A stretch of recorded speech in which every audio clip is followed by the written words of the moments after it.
बोलिए श्री सद्गुरु महाराज जी की जय। सच्चे दरबार की जय। उमापति महादेव की जय। श्री कृष्ण बलदेव की जय। सियाबल रामचंद्र महाराज की जय। प्रिय भगवत प्रेमियों, हमेशा की तरह आज फिर आप लोगों के लिए सत्संग विचारों को लेकर के उपस्थित होते हैं। बीच बीच में गैप पड़ते रहता है कारण व्यस्तता है, इधर उधर जाना पड़ जाता है और बारिश आंधी तूफान का मौसम चल रहा है, लाइट प्रॉपर होती नहीं है, इस वजह से बीच में डिस्टर्बेंस आता है। लेकिन कोशिश हम करते हैं कि लगातार आप तक सत्संग विचारों को पहुंचाया जाए। आज भी कुछ सत्संग विचारों को लेकर के आपके मध्य उपस्थित होने का सुंदर अवसर प्रभु की कृपा से, गुरुदेव की कृपा से प्राप्त हुआ है। भाइयों बहनों, जीवन बड़ा अद्भुत है, दिव्य है, अलौकिक है और इस जीवन की अलौकिकता को समझना ये हमें जरूरी है अगर आप सुंदर तरीके से जीवन जीना चाहते हैं तो। क्योंकि जीवन तो सबको मिलता है लेकिन जीते बहुत कम लोग हैं।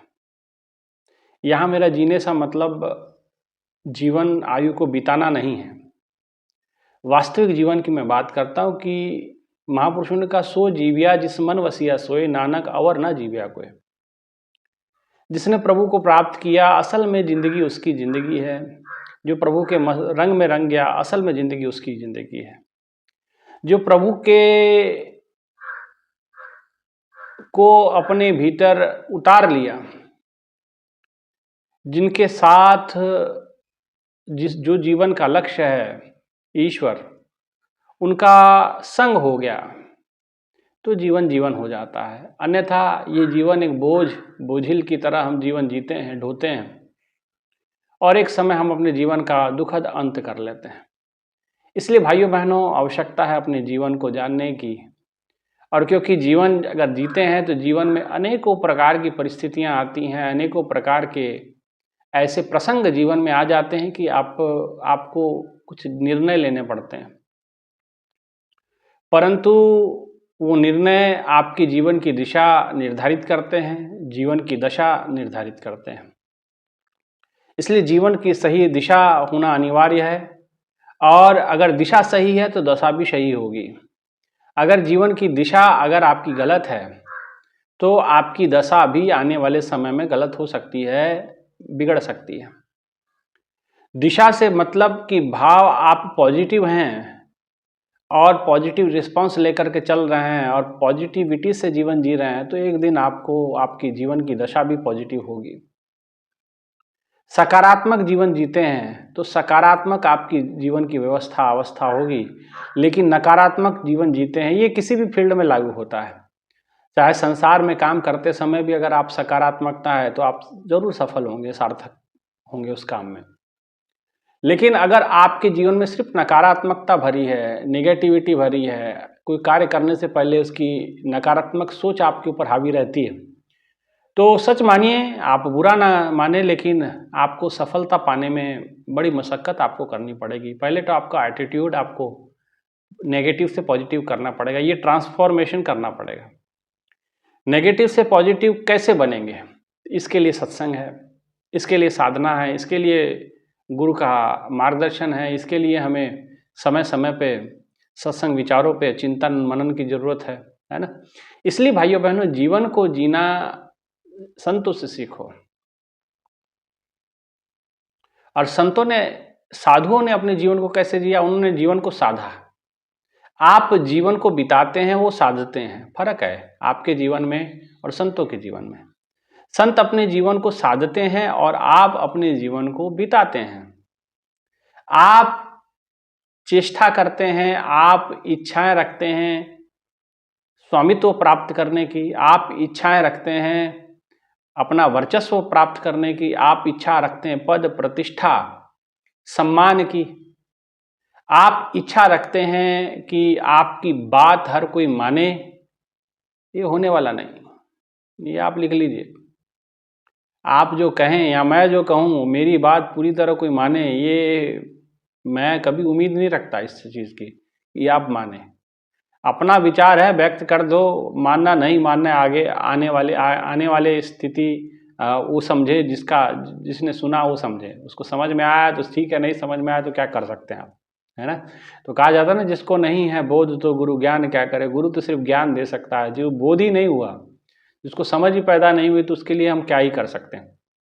इसलिए भाइयों बहनों, जीवन में शांत रहना सीखें आप सबसे पहले किसी भी परिस्थिति में, क्योंकि पॉजिटिविटी से नेगेटिविटी से पॉजिटिविटी की तरफ ट्रांसफॉर्म करना, तुरंत बदलाव करना। तो संतों ने बड़ी सुंदर बात कही, का खोई सो बको मराला, कौवे का व्यक्ति कोयल कैसे बन गया। तो ये कौवे से कोयल बनने तक की यात्रा कोई सहज यात्रा नहीं है, ये एक चमत्कार से कम नहीं है ना। लोग हमेशा चमत्कार, बाहरी चीजों को मानते हैं, तो हाथ ऐसा कर दिया घड़ी आ जाए, इधर हाथ ऐसा कर दिया तो कुछ और आ जाए, तो वो चमत्कार आपके किसी काम के नहीं ना आपके। अच्छा, जो चमत्कार करते हैं उनके पास कुछ नहीं होता। देखते हैं ना, मदारी बहुत जगह जगह चमत्कार दिखा रहे होते हैं, 4-10 लोगों को डमरू बजा करके बजा रहे होते हैं और कहते हैं कि देखो आपके जेब का बटुआ मैं निकाल करके अपने यहाँ इस डब्बे में रख लूँगा, आपको पता भी नहीं चलेगा। और वो कर भी लेते हैं, कैसे कर लेते हैं उनका वो जाने, लेकिन उनकी स्थितियाँ देखो आप। अगर वो इतने ही एक्सपर्ट रहे हैं तो भाई बैंकों से पैसा निकाल के अपने खाते में डाल लें, अपने पास ले आए। खुद तो भिखारी की तरह 2-2 रुपया मांग रहे हैं सबसे, है ना। तो ये समझना है कि चमत्कार ये नहीं है, चमत्कार अपना ट्रांसफॉर्मेशन है, अपने आप में बदलाव बहुत बड़ा चमत्कार होता है। और जीवन का, गुरु महाराज जी कहते हैं कि जीवन का सबसे बड़ा चमत्कार यही है कि आप अपने आप को बदल लें, है ना। और कबीरदास जी ने बड़ा सुंदर, आदत बुरी सुधार ले बस हो गया भजन, एक और बड़ा सुंदर भजन उन्होंने गाया कि अपनी आदत बुरी सुधार लो बस हो गया भजन। तो ये ट्रांसफॉर्मेशन की स्टेट है कि कैसे ट्रांसफर करना, कि अपनी आदतों को ठीक करना पड़ेगा। और हर परिस्थिति में अगर आप विजेता प्राप्त करना चाहते हैं तो एक सूत्र मैं आज आपको बताने जा रहा हूं, अपने आप को शांत रखें।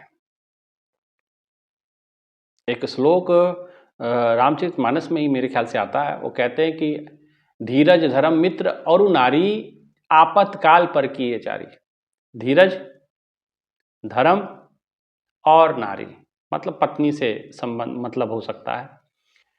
धीरज, धीरज का मतलब धीरज नाम का व्यक्ति नहीं, धीरज का मतलब धैर्य।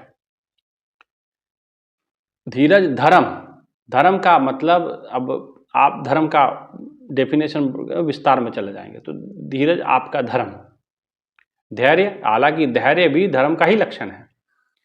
धीर विद्या जिसको कहते हैं, धर्म के 10 लक्षणों की चर्चा आती है, उसमें एक धीर विद्या आती है, माने वो धैर्य के बारे में। तो धीरज धर्म का ही पार्ट है। तो धीरज, धर्म, मित्र और नारी। मित्र, आपकी मित्रता कैसी है, सच्ची है, बुरी है, खराब है, बेकार है, ये कैसे पता चलेगा। आपत और नारी, आपातकाल पर किए चारी।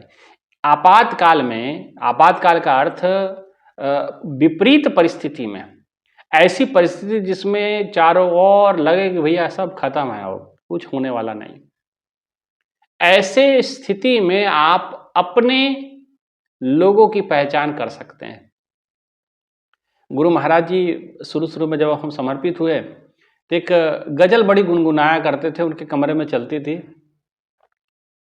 कि वो जरा सी बात पे बरसों के याराने गए, पर इतना तो है कि अपने पहचाने गए।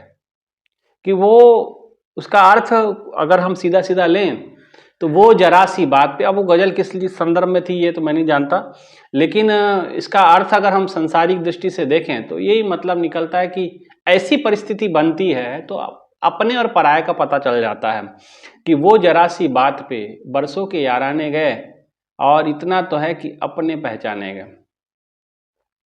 तो धीरज, धीरज, धैर्य और धर्म।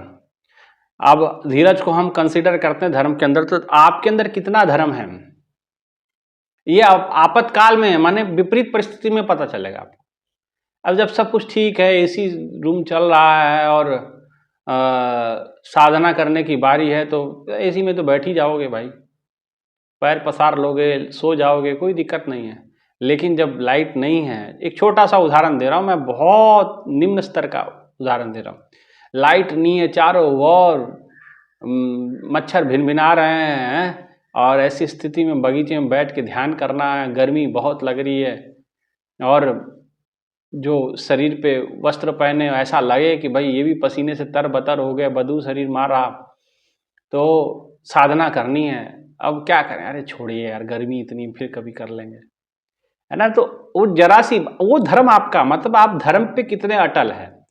तो साधना करना ये धर्म के ऊपर अटलता आपकी दिखाता है ना, कि आप किसी परिस्थिति में कोई जिए मरे लेकिन आप अपना रूटीन जो है, तो इसका मतलब आपका धर्म अटल है ना।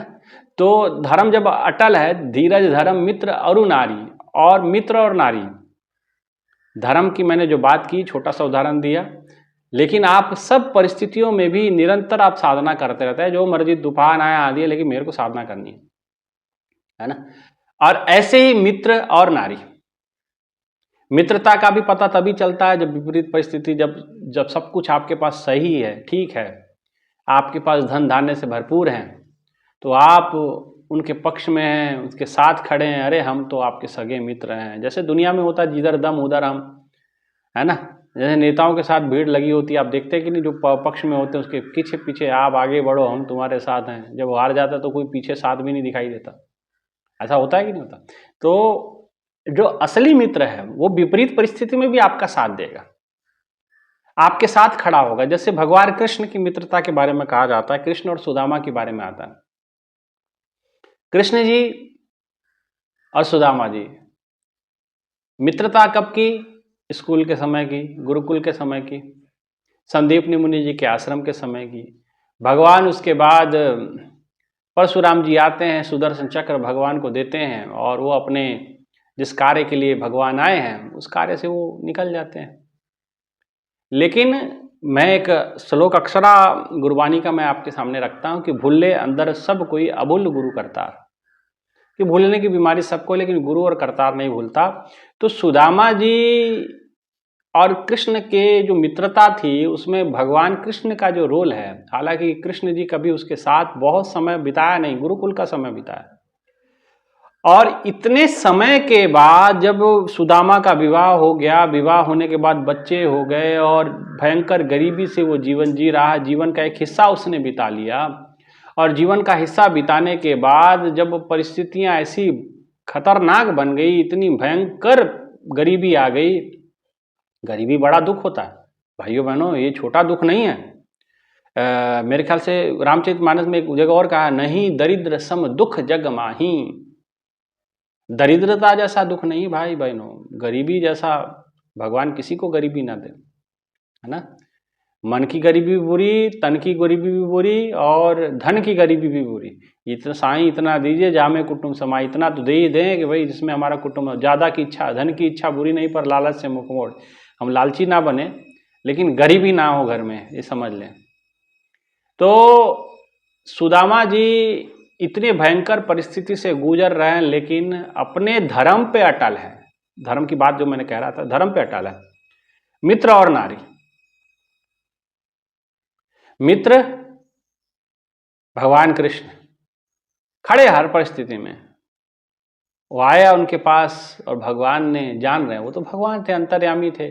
तो आज बड़े लोग फ्रेंडशिप डे मनाते हैं, मित्रता दिवस मनाते हैं, लेकिन जब ऐसी बुरी परिस्थिति आती तो कौन फ्रेंड भाई, कौन फ्रेंडशिप, कहाँ की फ्रेंडशिप, कोई नहीं। एक उसमें उदाहरण आता है, क्या नाम है, पांडवों के जो गुरु थे, शिक्षा गुरु थे द्रोणाचार्य का, और द्रौपदी के पिता ध्रुपद, वो मित्र थे एक जमाने में स्कूल के, गुरुकुल के वो भी,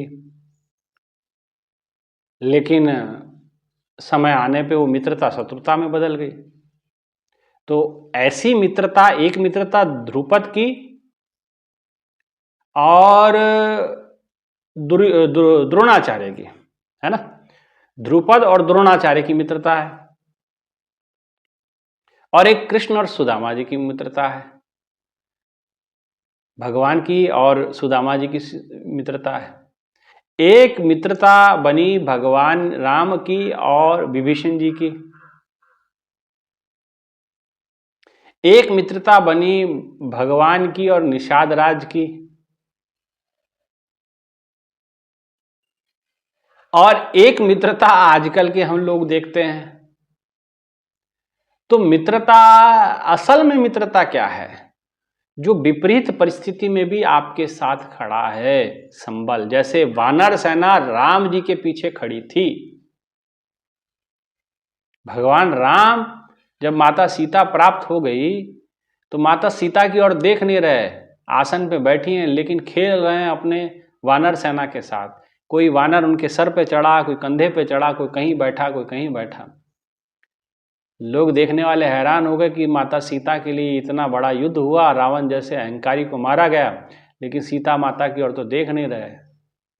और भगवान कहते हैं कि ये मेरे असली पुत्र हैं, ये मेरे असली बच्चे हैं, ये मेरे असली। और जब तक मेरा नाम रहेगा, जब तक जहाँ राम रहेंगे वहाँ वानरों का नाम अमर रहेगा। आज भी बंदरों को पत्थर मारने से पहले हम 10 बार सोचते हैं वानर जाति के हैं, है ना। तो ये मित्रता भगवान ने निभाई। तो ये संदेश दिया कि मित्रता कैसी होनी चाहिए। तो मित्र कैसा होना चाहिए आज के परिस्थिति में, जो आपकी बुरा समय आया और आपको पीठ दिखा के भाग जाए, आपको अकेला। जब अच्छी परिस्थिति तो लोगों का मेला लगा हुआ है, और जब परिस्थिति बुरी हुई तो क्या हुआ? पीछे पलट के देखा तो एक को आदमी साथ नहीं था, एक भी आदमी साथ नहीं था। तो ऐसी मित्रता किस काम की? इसलिए धीरज धर्म, धीरज और धर्म को मैंने एक में कर दिया कि सुदामा जी ने अपना धर्म नहीं त्यागा। जिस सिद्धांत को लेके चले उस सिद्धांत को पालन करते रहे। और देखिए, जिस साधना सुमरन को आप लेके चल रहे हैं उसको करते रहिए। कई लोगों का प्रश्न था, इसमें मैं वो प्रश्न भी ले लेता कि साधना बहुत समय से करते हैं लेकिन अनुभव नहीं होती। कोई बात नहीं, अनुभव हो चाहे नहीं हो, झोली फैलाना आपका काम है, डालना नहीं डालना भगवान की इच्छा। आपके झोली में प्रसाद डालना नहीं डालना ये भगवान की इच्छा होती है, लेकिन आप सुमरन साधना करना ना छोड़ें। सुमरिए, ऐसा कहते कि सुमरन हमको लगातार करना है, साधना हमको लगातार करते रहना चाहिए, रेगुलर करते रहना चाहिए। कहते सुमरिए नाम रूप बिन देखे आवत हृदय स्नेह विशेष। नहीं भी दर्शन होता तब भी विशेष स्नेह के साथ प्रभु एक ना एक दिन आप पे रिझेंगे, अगर आप सुमरन करते हैं तो, है ना, साधना करते हैं तो। ठीक है। तो धीरज धर्म मित्र और नारी। तो मित्रता आपने समझी, ऐसी मित्रता नहीं। साईं इस संसार में मतलब का व्यवहार, मतलब की मित्रता नहीं। साईं इस संसार में मतलब का व्यवहार, जब लग पैसा गांठ में तब लग ताको यार, तब लग ताको यार, यार संग संग डोले, रहे न पैसा गांठ में तो यार मुख से न बोले। तो ऐसी मित्रता नहीं होनी कि आपके पास पैसा है, आपके पास पद है, प्रतिष्ठा है, तो आपके पीछे मक्खियों की तरह भिन भिनाने वाले लोग बहुत हैं, लेकिन जब विपरीत परिस्थिति आएगी कोई आपके साथ ना खड़ा हो। और ऐसी परिस्थिति में जो आपके साथ खड़ा है वही आपका सच्चा मित्र, सच्चा हितैषी होता है। ये आपको पहचानना है। तो गुरु महाराज जी के जो मैं बात कह रहा था, महाराज जी कमरे में जो गजल चलती थी, वो जरा सी बात पे बरसों के याराने गए, अपना ये तो है कि अपना पहचाने गए, है ना। तो वो जरा सी बात क्या है, यही विपरीत परिस्थिति विपरीत हुई और मित्रता खंडित हुई, है ना। मित्र और नारी, नारी की भी परख कहते विपरीत परिस्थिति में नारी किस प्रकार के साथ। अच्छा, नारियां एक खासियत है कि पत्नियां या महिलाएं जो भी हैं, इस बात को अन्यथा नहीं लेंगे, सभी हमारे मातृतुल्य हैं, बहनें हैं, साथ तो रहती हैं परिस्थितियों में। मैंने देखा खराब परिस्थितियों में साथ तो रहती, लेकिन साथ रह के भी साथ नहीं होती हैं, है ना। ये हर एक के ऊपर लागू नहीं होता, लेकिन चीजें समझना है। साथ रहना और साथ होना फर्क है दोनों में। साथ आप रहते हैं लेकिन साथ देते नहीं हैं, चीजों को समझते नहीं हैं। जो परिस्थिति घिरी है उस परिस्थिति से निकलने के बजाय आप आगे आने, पति पे हावी होने का प्रयास करते हैं। और अपनी मनवाने की जो बात होती है, जो लोग अपनी बात मनवाने पे रहते हैं, उनके परिवारों में बड़ा कलेश होता है, मैंने देखा अक्सर बात। तो फ्लेक्सिबल आपको होना पड़ेगा, नहीं फ्लेक्सिबल रहेंगे भैया घर में तनातनी चलते रहेगी। एक बात समझ लेना, जो स्त्री अपनी बात जबरन मनवाने, या तो फिर आपकी बात में ऐसा दम हो कि आप पति से सहजता से वो बात मनवा लें, लेकिन तनातनी करके आप मनवा नहीं सकते किसी, आज समय निकल गया। वो किसी बच्चे को आप जबरदस्ती बात नहीं मनवा सकते। तो ज़्यादातर परिवारों में मैंने ये देखा है, अक्सर लोग मेरे पास पति पत्नी आते हैं, पतियों की चुपके से आके हमसे कहते हैं कि स्वामी जी अब क्या ही बोलें आपको, अब आप लोगों की तो बड़ी रिस्पेक्ट वो करती हैं, इसलिए हम आपको कहते हैं कि आप जरा मौका लगेगा तो समझाइएगा, चाहे सत्संग के माध्यम से चाहे पर्सनल बैठ करके। हमने कहा पर्सनल बैठ के तो हम नहीं समझाएंगे, सत्संग में हम समझा देंगे, क्योंकि हम तो बताते हैं कि ठीक है, सब कुछ ठीक है, घर का काम भी करती हैं, सब कुछ है, बच्चों को भी संभालती हैं, हम सारा मानते हैं इस बात को, परिवार को भी मैनेज करती हैं, लेकिन कभी कभी इतनी रूड हो जाती हैं कि लगता है कि हम ही कुछ भाग जाएं, कहीं दूर चले जाएं। फिर हम परिवार में दूसरे सदस्यों को, बच्चों को देखते हैं तो छोड़ कहते हैं चलो यार इनका क्या दोष है, इनके साथ। तो ऐसा एक नहीं भाइयों बहनों, ये मेरे अभी 2-3 दिन पहले की बात है, मेरे पास पति पत्नी आए थे, तो बात कर रहे थे, तो चलो बात खत्म हो गई, लेकिन बाद में जब मैंने बाहर बगीचे में टहलने के लिए आया तो साथ में हस्बैंड भी आया। मैंने कहा बहन जी आप बैठो कमरे में, आराम से महाराज जी के साथ ना सुमरन करो। भाई सब पीछे पीछे मेरे साथ आ गए। मैंने कहा गर्मी लग रही, थोड़ा बगीचे में बैठे। तो वो बताने लगे कि ठीक है, सब जगह ठीक है, हमारे साथ इतने समय से रह भी रही है, लेकिन कभी ऐसी परिस्थिति बनती कि इतनी रूड हो जाते हैं, इस प्रकार से बन जाती हैं कि जैसे मानो हमारी जन्मों जन्मों की बैरी होती है। पहली बात तो भाइयों को भी चीज़ सीखना है कि आप पत्नी को समझा नहीं पाओगे, ये बड़ा मुश्किल काम है। बड़े बड़े ऋषि मुनि इसमें हार गए, आप कौन काम अपने हाथ में ले रहे हो, ये मूर्खता। समझाने का प्रयास तो बिल्कुल ना करें, है ना, है ना। अब इसको बात को अन्यथा न लें, लेकिन महिलाओं को समझाना आसान नहीं, खास करके पति का पत्नी को समझाना, क्योंकि जो व्यक्ति साथ होता है ना उसकी कीमत उतनी नहीं होती। जैसे गुरु महाराज जी समझाते थे कि मुंह में दांत हैं तो जो मर्जी आए चबड़ चबड़ चबड़ चबड़ खाते जाते हैं, लेकिन जब दांत गिर जाता तो जीभ बार बार एहसास करती कि यहाँ पे कोई चीज़ थी। तो ये दोनों वाइस वर्सा दोनों पे लागू होता है, पति का पत्नी पे के साथ, पत्नी का पति के साथ। तो मैं जो बात समझाना चाहता हूँ, ये ना समझे कि मैं किसी पे आरोप प्रत्यारोप कर रहा हूँ, लेकिन दोनों तरफ कई बार पति भी ऐसे होते हैं कि पत्नी की कोई बात नहीं, मारना पीटना ये सब चलता रहता। दुनिया भर के कलेश उनके साथ भी रहते हैं, उनको साधना करने नहीं देते हैं, उनका फोटो महाराज जी के कई लोग फेंक देते हैं, उनको कहीं धर्म कथा सत्संग में जाने नहीं देते, घर में कैद करके रखते हैं। तो ऐसे भी पति लोग हैं। तो दोनों परिस्थितियां हैं। तो कहने का मतलब ये है कि जब तक फ्लेक्सिबिलिटी नहीं आएगी तो आपके घर में शांत सुकून नहीं होगा, है ना।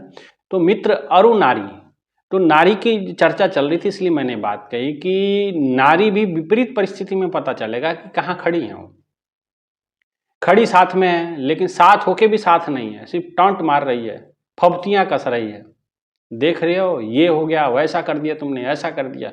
वो पहले परेशान है बेचारा, और उसको तुम बोल बोल के दुखी कर दे रहे हो, है ना। तो नारी की परख भी तब हो जाती है ना। ये ग्रंथों के अंदर सब बातें, व्यवहारिक बातें भी लिखी गई हैं, हालांकि इसका अध्यात्म से लेना देना डायरेक्ट नहीं है, इनडायरेक्ट है कि माहौल ठीक रहेगा तो साधना सुमरन भी घर में ठीक रहेगी, है ना। इसलिए ये सारी चीजें तो ऐसे ना बने।